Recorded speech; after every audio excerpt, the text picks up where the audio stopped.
Olá, está no ar mais um JR Entrevista e hoje a gente recebe aqui no estúdio o presidente da empresa Brasil de Comunicação, André Basbaum. Presidente, seja muito bem-vindo. Obrigado, Yuri. Uma honra estar aqui. Muito obrigado. A empresa pública federal, a EBC, ela vem exatamente para cumprir a missão de oferecer ao público, garantir a todos os brasileiros o direito à comunicação com um conteúdo que sempre pretende contribuir para o desenvolvimento do país, a comunicação ajudando as pessoas a melhorar de vida. E como é que é o desafio hoje de estar à frente de uma grande empresa que é do governo, é estatal, mas tem uma função pública tão importante? Oi, Yuri, obrigado pela participação, obrigado pela pergunta. Fico muito feliz de estar aqui na Record. Tenho um carinho imenso, pelo grupo, pela empresa, tenho grandes amigos aqui. Bom, indo direto ao ponto na sua pergunta, acho que a função da comunicação pública é muito importante numa democracia. Primeiro, numa democracia, você ter jornalismo profissional, imprensa livre é decisivo, É um instrumento da democracia, a imprensa e a comunicação. Depois, a comunicação pública, ela vem justamente ocupar um espaço que muitas vezes a comunicação, as empresas que estão no lado privado, no lado particular, que tem donos, não tem um determinado interesse econômico, isso é natural, Então, a gente tem uma missão muito clara de ocupar esse espaço de trazer informação de qualidade, serviço para o cidadão, transformar, fazer um jornalismo público também de qualidade, buscando diversidade, buscando compreender a sociedade brasileira como um todo, toda a sua pluralidade, toda a riqueza que há na sociedade brasileira dentro de veículos de comunicação que hoje fazem parte do conglomerado EBC. Nós temos lá a TV Brasil, temos o Canal Gov, temos Rádio MEC, Rádio Nacional Amazônia, carregamos o Canal Educação, carregamos a TV Saúde, que é Fiocruz e Ministério da Saúde. Então, é uma responsabilidade muito grande. Temos a Agência Brasil, é um portal de comunicação que é distribuído o conteúdo de graça para mais de 11, 12 mil portais, país afora, alimentando com informação de qualidade, jornalismo mesmo, ouvindo todos os lados, ouvindo todas as partes, buscando uma neutralidade sempre nas informações checadas, conferidas, com a técnica do jornalismo, a boa técnica. Então, a EBC é uma joia, a EBC é uma grande empresa. E acho que ela está num ponto hoje que para dar um salto que eu digo, porque ela não é mais vista como uma espécie de possível concorrente das outras grandes televisões abertas do Brasil. Muito pelo contrário, ela é aliada, ela é parceira, a Radiodifusão hoje trabalha junto, porque o adversário virou outro. O adversário são as Big Techs, o adversário são os grandes conglomerados hoje internacionais, vide China, Califórnia, que hoje mudaram completamente o mundo da comunicação, mudaram a vida das pessoas. A comunicação hoje tem uma centralidade muito grande na vida das pessoas, dos governos, das empresas, e muitas vezes não tem a responsabilidade que o jornalismo profissional tem, que os veículos tradicionais têm. Então, os veículos tradicionais, e aí a comunicação pública está aí, a EBC entra aí junto com a Record, junto com a Band, com o SBT, com a Globo, com a TV Cultura de São Paulo, a TVE da Bahia, a Funtelpa no Pará, junto com tantas outras, TV Ceará, outros atores desse cenário. A gente está numa floresta que é a mesma floresta. Então, a gente tem que pensar que nós precisamos defender a comunicação brasileira, o conteúdo nacional, o audiovisual brasileiro, porque a fronteira foi aberta e, de repente, quando a gente acordou, as estrangeiras estavam aqui distribuindo conteúdo sem pagar a mesma quantidade de impostos, sem remunerar o jornalismo profissional e, ao mesmo tempo, ganhando dinheiro com ele, ganhando dinheiro com desinformação, o que é grave, às vezes com um crime que é cometido numa plataforma e não tem uma regulação correta, necessária. Então, isso é toda uma discussão que está sendo feita no mundo e o Brasil não foge disso. A discussão tem que ser feita aqui no Brasil também. Pois é, inclusive em meio a essa revolução, a gente tem um papel das mídias tradicionais, no qual a gente inclui a EBC, que é de tentar acompanhar essa revolução, né, junto com essa competição das plataformas digitais. A EBC, como uma empresa pública, mas também estatal, como é que ela se diferencia aí? Porque, primeiramente, o que é uma comunicação pública na diferença com a comunicação estatal, a comunicação do governo? A EBC hoje faz o primeiro? Qual seria essa diferença? É o seguinte, cara, lá na Carta de 88 a gente tem, né, comunicação privada, comunicação de governo e comunicação pública. Então, a empresa, lá no conglomerado, a gente tem essa separação muito clara. Não é? Nós temos o canal Gov, que está destinado a divulgar, a transmitir, a fazer a comunicação, a levar a mensagem do governo, né, do Estado brasileiro e do governo, e a TV Brasil com a comunicação pública, que é onde se faz jornalismo, onde se tem programa de entretenimento, né, que reflete o que é a sociedade brasileira, onde nós temos o Sem Censura, que inclusive ganhou um prêmio agora de melhor programa de entrevistas do Brasil, que consegue levar grandes nomes de várias áreas da sociedade lá num debate televisivo ao vivo, todas as tardes, de mais de 2 horas. Temos o nosso jornalismo, que é muito forte, com reportagem investigativa, com o Caminhos da Reportagem, com o telejornal, 2 edições todos os dias, né? Temos esporte, temos o futebol feminino, somos a tela do futebol feminino no Brasil, transmitimos a primeira divisão, a segunda e a terceira divisão, divisões do Campeonato Brasileiro de Futebol Feminino. A gente sonha muito em ter a Copa do Mundo de 27 na tela da TV Brasil. Acho que a gente vai lutar por isso, espero que a gente consiga. Então, temos o cinema nacional nas diversas faixas que a gente tem de filmes e cinema na nossa programação. E a programação infantil, que o sistema privado teve que abandonar por uma série de regulações que foram feitas na publicidade destinada ao público infantil. E a TV pública cuida da criança, cuida da infância. Tem lá o nosso Peixonauta, tem a nossa Luna, tem os nossos desenhos que são conteúdos nacionais, desenho nacional, não só nacional, mas também nacional, numa faixa de 7 da manhã, meio-dia, e que hoje não tem mais na TV aberta, está lá na TV Brasil como TV aberta, como um conteúdo que está disponível para a população brasileira. Então, tem essa função, que eu acho que é uma função social da comunicação pública, que é muito... Ficou claro, eu acho que a comunicação de governo é onde você vai ver lá o presidente Lula, E são canais distintos. Canais distintos, equipes distintas, e a gente tem uma responsabilidade muito grande, né, como gestor público e como jornalista, de cuidar dessa separação, e essa separação tem que ser muito clara. Até porque nessa discussão das empresas tradicionais de mídia com as plataformas digitais, as plataformas internacionais não produzem conteúdo, elas pegam o conteúdo emprestado, pegam a credibilidade do serviço jornalístico profissional, né? E aí essa discussão da remuneração hoje no Congresso Nacional, nos projetos, mas a credibilidade é muito importante. Na visão do senhor, a EBC hoje, ela consegue colocar a linha editorial de forma claramente muito independente ao governo. Muito clara, cara. Nossos canais, aliás, essa é uma grande inovação que foi feita na diretoria atual. Vou citar aqui uma colega chamada Nicole Briones, que é uma jornalista brilhante, jovem ainda, mas ela é arquiteta de um processo de inovação que houve na EBC muito relevante, que foi montar uma equipe digital. Então, os nossos perfis nas redes sociais hoje, Facebook, onde está um público mais velho, tem um tiro de canhão, Instagram, no YouTube, no X, no Quai, no TikTok, nós estamos presentes em todas essas redes, essas plataformas, e com vários perfis, né? Tem o perfil da Rádio MEC, que busca um conteúdo, às vezes histórico, pega uma entrevista histórica ali de 30, 40, 50 anos do nosso arquivo, um grande artista brasileiro, um grande poeta, um grande músico. A gente tem os cortes da TV Brasil todos os dias, da Cissa Guimarães lá no Sem Censura. A gente tem uma agenda noticiosa com o canal da Agência Brasil. Então, a operação da Receita Federal, que vai pegar o sonegador lá da refinaria de Manguinhos, ela é noticiada ali instantaneamente, junto com os veículos. A gente faz jornalismo ali.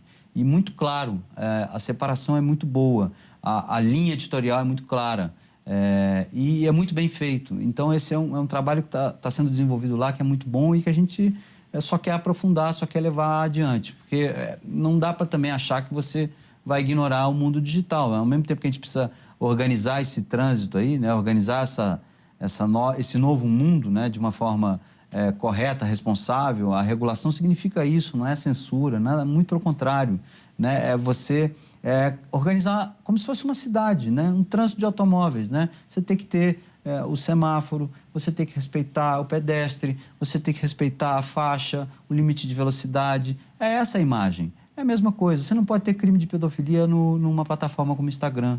Essa discussão que a gente teve da adultização deixou isso muito claro. As pessoas conseguiram ver isso com muita clareza. E é uma responsabilidade que as mídias tradicionais, como a EBC e qualquer TV comercial, por exemplo, já tem. Nós temos classificação, né? A Record não pode botar uma novela no ar com uma classificação que não é para o público que está assistindo aquilo naquele horário. A EBC é a mesma coisa, a Globo é a mesma coisa. Então, assim, essa é uma responsabilidade que nós temos, né? Nosso CPF está lá, né? O Yuri assina a matéria dele, assina a entrevista dele. O André assina lá o conteúdo da EBC, né? E os jornalistas que estão lá são responsáveis pelo conteúdo dele. Agora, você pega uma plataforma dessa e, de repente, não, isso aqui alguém botou lá, então que o perfil seja punido. Mas aí até o perfil ser identificado, até a justiça ir atrás, você tinha que ter mecanismos mais rápidos, mais céleres. As próprias plataformas podem fazer isso, podem pensar em fazer isso, contribuir com isso. Eu acho que nós estamos nesse caminho. A gente precisa acelerar, mas a gente está nesse caminho. E eu confio que a gente vai conseguir fazer isso. E confio, ao mesmo tempo, que esse caminho está sendo seguido e não deixa, e não menos relevante, segue a mídia tradicional, né? Seguem os veículos tradicionais, porque são eles que vão dar o norte, são eles que fazem o jornalismo profissional, por exemplo, com a qualidade que o público espera e que confia. Então, por exemplo, você pega hoje a inteligência artificial, né, que está aí, ela vai varrer da internet, os 25, 30 anos que existe de internet, ela não vai varrer o conteúdo que está no perfil XPTO lá, que bombou, viralizou, chegou a influenciar um processo qualquer da realidade. Ela vai varrer o que foi noticiado no R7, na Agência Brasil, no UOL, no G1, né, nos veículos tradicionais, né? Ela vai varrer os artigos científicos. Então, nesse ponto, eu acho que essa fronteira com a IA que está vindo aí, ela vai acabar jogando para nós de novo uma importância, uma relevância e um papel que a gente ainda não está enxergando com clareza. Mas as Big Techs já enxergaram. Sim. E eu acho que a reunião delas em torno de determinados interesses e determinados grupos até políticos no mundo tem muita relação com esse futuro que vem por aí, que pode descentralizar um pouco esse capital, esse grande capital e esse poder muito grande que ficou concentrado. Agora, para acompanhar essas discussões e toda essa inovação que as tecnologias trouxeram para a comunicação, a EBC não precisaria de uma estrutura mais independente do governo? Como é que é hoje essa gestão? Porque o senhor é o terceiro presidente da EBC no terceiro ano de mandato do presidente Lula. Há uma influência direta do governo, das políticas estatais, nessa política de inovação da EBC? Não, você fala na inovação do É a influência do governo federal, não, né? Ele manda na EBC. Não, o governo é uma empresa estatal dependente, Sim. né? Está ligado diretamente à Secretaria de Comunicação, né? Da Presidência da República. Né? Quem nomeia o presidente da EBC, o diretor-presidente, e os diretores é o presidente da República. Então, não seria melhor um e caminho para uma independência, uma autonomia administrativa, ou isso não significa? Eu não acho que tem um conflito. Não, acho que o que se persegue lá dentro e o profissionalismo do jornalismo, né? Dos jornalistas, dos profissionais de comunicação, consegue separar essas coisas. Quando não consegue, vira problema, vira notícia. Aí a sociedade fiscaliza. Nós somos uma democracia. E isso é muito bom, né? Quando você vive numa sociedade democrática, é isso, né? Se você vê uma TV pública que está fazendo um papel que não é correto, que está caminhando num sentido que não é correto, num desequilíbrio, por exemplo, no tratamento jornalístico de determinado assunto ou figura pública, a sociedade vai fiscalizar. O jornal XYZ vai criticar, vai fazer vai jogar luz sobre aquele fato. Então, eu acho que isso é muito... Eu vejo isso com muita clareza. Então, a gente tem lá o Caminhos da Reportagem, que é o nosso programa de jornalismo investigativo, que é premiado no Brasil inteiro, com prêmios relevantes. Você tem na TV Cultura o Roda Viva, que é um programa de entrevistas que é tradicionalíssimo, todo mundo quer sentar naquela cadeira, né? E tem 50 anos esse programa. O Sem Censura tem 40 anos. Né? Então, são programas tradicionais da TV brasileira. O público está acostumado a ver, está acostumado a confiar. né? E a TV tem essa coisa, né? A televisão é um veículo, ela tem um papel muito importante na modernização do Brasil, né? A TV é um fator de integração nacional, né? Ela ajudou a integrar o país, né? Na questão da telecomunicação, ao longo dos anos, né? Das décadas de 50. Primeiro o rádio, né? Lá atrás. Primeiro o rádio, depois a televisão, né? Nas décadas de 50, 60, 70, 80, né? Na modernização do país, quando esse país dá o grande salto. Não vamos esquecer que no século XX o Brasil teve o segundo maior crescimento do mundo, né? A modernização do Brasil não é qualquer, né? A gente dá um salto de tamanho, de qualidade, né? E de quantidade, né? A gente vira esse país gigante, essa potência que nós somos hoje no mundo, graças a essa modernização. E a televisão tem uma história muito importante na difusão da língua brasileira, né, pelo território nacional, da cultura brasileira. Da construção de uma identidade nacional. De uma identidade nacional, exatamente. Então, a televisão tem esse papel. E os brasileiros gostam de televisão, sabem falar de televisão. A telenovela brasileira é famosa no mundo todo. As novelas bíblicas da Record, por exemplo. As novelas da Record viajam o mundo. Eu já trabalhei na Record com muito orgulho. E o Moisés da Record é um fenômeno. Um sucesso mundial. É um sucesso mundial. Da Coreia do Sul, passando pelo Chipre, todo o Caribe, Estados Unidos, toda a América do Sul, países da Europa, países africanos, enfim, é um sucesso. Então, assim, a gente sabe fazer isso, a gente sabe contar. O audiovisual brasileiro é muito potente e ele precisa ser protegido. Por isso que a gente fala da regulação, entendeu? A regulação é importante para isso. A gente acabou de ganhar o nosso primeiro Oscar. A gente quer ganhar o segundo, a gente quer ganhar o terceiro. Esse país é muito grande, esse país é muito potente. Nós somos uma agroindústria poderosíssima. Se o Brasil sair do mapa do mundo hoje, nós vamos ter pelo menos 1 bilhão e meio de pessoas que não vão ter o que comer. Você já parou para pensar que país é esse, que tamanho é esse que nós temos hoje no mundo? É muito grande, cara. O Brasil é muito importante. A gente está no centro da transformação energética. A gente é o maior estoque de carbono do mundo. Acabou de fazer uma COP na Amazônia. A EBC teve um papel lá que nos deu muito orgulho, que foi o papel de ser a emissora anfitriã da ONU, né? A ONU, porque é o seguinte, posso explicar isso rapidinho? Sem dúvida. Quando a COP é sediada num país, você precisa de uma transmissão do evento. A ONU exige, né? Isso. Não, e lá para dentro, você tem dezenas de salas com delegados, centenas, milhares de delegados reunidos discutindo. E tudo sendo transmitido em tempo real. Simultaneamente, cara. São 44 salas, são mais de 200 cabos de ligações de fibra ótica. A gente montou uma emissora lá em Belém que é maior que a EBC aqui, que é do tamanho de uma Record, para fazer esse evento, né? Como se fosse um broadcasting de uma Olimpíada, de uma Copa do Mundo, né? Transmitir um evento como a COP é um evento muito grandioso e foi feito lá no meio da Amazônia, então teve uma ousadia aí em fazer isso, sabe? Do presidente Lula. Então, acho que... E a gente desempenhou esse papel, o papel foi bem feito, foi bem desempenhado, conseguimos fazer as transmissões, mandamos os sinais para o mundo todo, para todos os países que quiseram usar, todos os jornalistas que foram para a COP ou que usaram as imagens da COP foram bem atendidos e isso foi tudo produzido pela EBC. Perfeito. Então isso dá um orgulho danado. Sem dúvida. E você pode assistir ao JR Entrevista na Record News, no portal R7, na Record Plus, no Jornal da Record, no JR 24 horas à 00:30 e também nas nossas redes sociais. E, presidente, inclusive, a gente falando em televisão, né, e da importância dessa relação do brasileiro com a TV, em meio a essa revolução tecnológica, é claro que surge essa segunda tela, que é o celular, que todo mundo está com ele na mão, e com redes sociais, e com influencers, blogueiros, um monte de gente falando, e às vezes falando bobagem, contando mentiras, né? Temos aí os problemas da fake news, mas em meio a tanta inovação, tem algo aí que pode ajudar a reforçar essa identidade da TV brasileira, que é a tecnologia da TV 3.0. Como é que está a EBC em relação à nova tecnologia? Está preparada? Quando começa essa transmissão? E o que ela traz de novidade para o telespectador?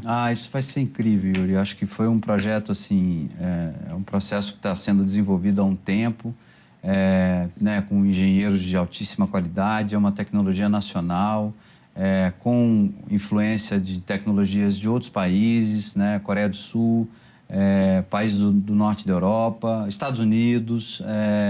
Então, o Brasil foi muito feliz na transição para a TV digital lá na primeira década do século e agora enfrenta esse desafio que é justamente fazer finalmente essa fusão, né, da radiodifusão com a TV conectada, com a internet. O cidadão vai poder usar a sua tela, a sua televisão para acessar serviços públicos, né? Então, os canais do governo vão estar lá. A EBC vai aparecer ali, segundo o decreto do presidente Lula, né, nas primeiras posições. É como se fosse uma tela de streaming. Isso, com os aplicativos ali muito claros. Isso reorganiza a radiodifusão. E aí você tem a programação ao vivo, mas você pode escolher outros programas exatamente. também. Você pode escolher o estoque de arquivo que tem ali naquele aplicativo, né? Então, é como se você fundisse as duas coisas, né? E você vai poder conectar com a internet, né? Você vai realmente poder fazer uma interação real com o conteúdo que está sendo visto ali, ao vivo ou gravado. Você vai poder fazer uma conexão, por exemplo, com as lojas virtuais, né? Se você estiver vendo um conteúdo e quiser comprar aquele conteúdo que você está vendo ali, você vai diretamente, pode ser carregado para uma loja virtual. Você pode, numa transmissão de futebol, a Record tem um Campeonato Brasileiro, o Campeonato Paulista, por exemplo, o espectador vai poder escolher a câmera que ele quer ver, né? Ele escolher. Não é o corte lá que a televisão te entrega pronto. Você vai ter algumas câmeras que você vai poder escolher. O replay de uma jogada, ele vai lá e ele escolhe, pela né? câmera que ele quer ver, ele escolhe a hora que ele quer ver. Ele pode pausar a telenovela e depois ele vê o resto. Ou seja, vem uma nova revolução. É uma revolução e que vai reorganizar a radiodifusão, porque a gente tem tido algumas questões aí com as TVs que são conectadas, né, que é chamado de Fast TV, em que você pega grandes produtores do hardware, né, da televisão, que começam a prestar um serviço, né, para, por exemplo, organizar canais de conteúdo que não está na lei. Então, você precisa organizar isso. E a TV 3.0 vai ajudar a organizar essa história. Você não pode comprar uma televisão de uma marca X e não encontrar a Record. Desculpa. Não pode. Nós passamos a vida com o hábito de que a Record é o canal X em tal cidade, é o canal Y em tal cidade. Aí, de repente, você compra uma TV, liga lá, tem 1000 canais. E você não acha a Record, você não acha uma Globo, você não acha uma Band. Está errado, porque Perfeito. Os outros canais não têm a concessão pública que nós temos, né? Não tem a responsabilidade que a gente tem. Então, assim, tem que... o decreto vai ajudar a reorganizar isso também. Acho que é um desafio da indústria da radiodifusão também organizar esse processo, para que as televisões continuem sendo as protagonistas do conteúdo audiovisual brasileiro. Perfeito. A gente precisa fazer o intervalo, vai ser breve, e na volta a gente continua a conversa com o presidente da EBC, André Basbaum, sobre comunicação e política. Não saia daí, até já. Estamos de volta com o JR Entrevista e aqui com a gente o presidente da EBC, André Basbaum. A gente falou muito, né, de TV 3.0, das dificuldades que hoje a regulamentação impõe, que não há ainda nenhuma restrição às plataformas digitais que competem de forma desigual com as empresas tradicionais, a EBC e as emissoras de televisão, por exemplo, do Brasil. Tudo isso depende do Congresso Nacional, depende de uma relação política que a gente tem visto que se desgastou muito nos últimos tempos. O governo teve várias derrotas no Congresso recentemente e precisa agora, né, por exemplo, no Senado, encaminhar o nome do atual advogado-geral da União como o próximo ministro do Supremo Tribunal Federal. Então, análise geral, porque além de presidente da EBC, o senhor é jornalista, né? Então, como é que fica a situação hoje nessa relação com o Congresso? Tem que melhorar para a gente ver avançar tanto as pautas da comunicação como os próprios interesses do presidente Lula? Eu acho que a relação com o Congresso é fundamental, né? Mas, assim, eu acho que o presidente Lula, o governo Lula 3, todas as pautas importantes que o governo Lula 3 precisou aprovar no Congresso, conseguiu, né? Acabou de aprovar uma coisa que é a maior vitória do governo e do povo brasileiro nos últimos tempos, que é a isenção do imposto de renda. Sem a presença dos presidentes da Câmara e do Senado. Isso na sanção. Mas sanção. as votações foram consagradoras. Na Câmara foi uma votação inédita. Não teve um voto contrário. Um negócio incrível. No Senado também, uma tramitação perfeita, muito bem feita, um trabalho de articulação, né, do ex-presidente Lira, do ex-presidente Renan Calheiros, os relatores em cada casa, muito bem feitos e com uma organização e uma comunicação muito bem feita também com o Congresso. Eu acho assim, o Congresso Nacional tem as suas atribuições. E esse Congresso que o governo do presidente Lula enfrenta não é um Congresso que é fácil montar as maiorias. Mas elas, quando são de interesse nacional, e aí o presidente Hugo e o presidente Davi sempre foram, né, e anteriormente o presidente Rodrigo e o presidente Arthur Lira, sempre se reuniram em torno das pautas de interesse nacional e aprovaram. Nós aprovamos uma reforma tributária, cara. 45 anos discutindo uma reforma de impostos nesse país, um sistema de impostos que pune as pessoas que ganham menos, porque o imposto está todo concentrado no consumo. Né? A gente está falando aqui de justiça tributária, de tirar um pouco de quem ganha um pouco mais para dar para quem ganha menos. A questão do ministro Messias é uma questão um pouco mais delicada, mas eu vejo que ela vai caminhar bem. O nome de Jorge Messias vai passar no Senado? Sem dúvida alguma. Sem dúvida alguma que vai passar. Porque a prerrogativa é do presidente da República. Né? O senador Davi, ele tem um ótimo entendimento com o presidente Lula e com o governo federal, e esse entendimento não deixará de ser, essa relação não será abalada por uma questão de uma discordância, de uma preferência de um nome ou de outro, até porque essa prerrogativa é do presidente. Né? É uma indicação contramajoritária, é de quem teve os 60 milhões de votos, né? Foi o presidente Lula que teve. Então, ninguém nunca, nos governos anteriores, todos os juízes que foram indicados e nomeados, o governo Temer, o governo Bolsonaro, o governo Dilma, nunca teve nenhum problema. Parece que o último ministro que foi rejeitado foi no governo Floriano. Outro dia, né? O governo Floriano Peixoto. Há mais de 100 anos atrás. Então, não faz muito sentido. É uma coisa que não tem muita lógica.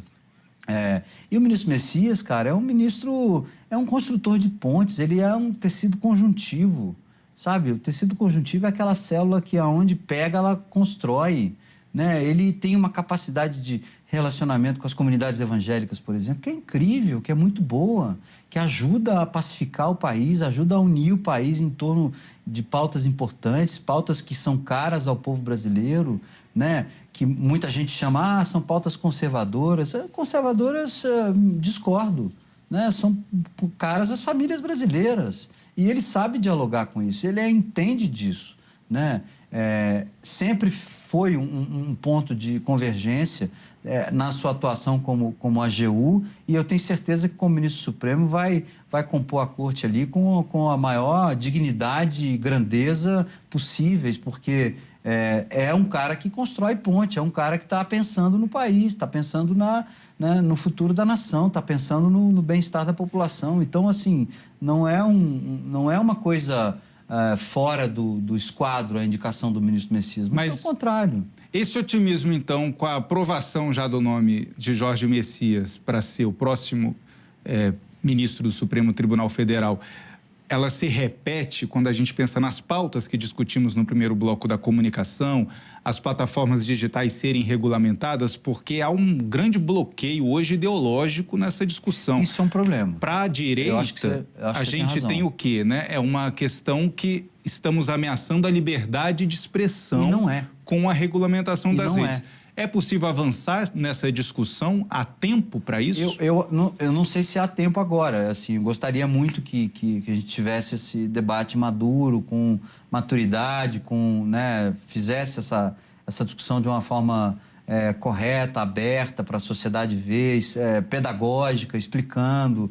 Porque, às vezes, você tem um grupo político no Congresso hoje que um pouco acredita que essa potência que tem nessa comunicação de redes pode ser, de alguma maneira, prejudicada ou diminuída por alguma regulação. E não é verdade, não é disso que se trata.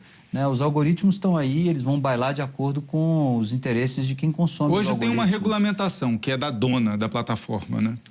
Ela que decide o que ela coloca. Ela que tem a métrica, ela que faz o algoritmo sem nenhuma transparência. Decide o que a gente vê.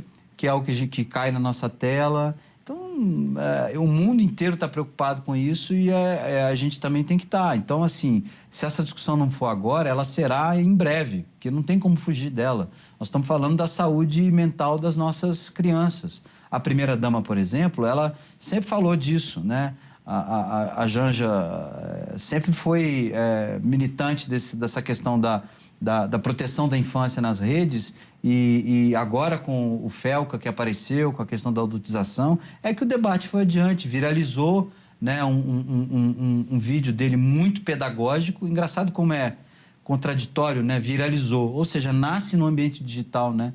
E era um risco que especialistas já estão debatendo há anos, né? Mas não tinha alcançado a visibilidade. Mas ele mostra com muita clareza como você monta, como você pode ser alvo de uma rede de pedofilia em instantes, né? Em algumas manipulações ali da sua tela de celular.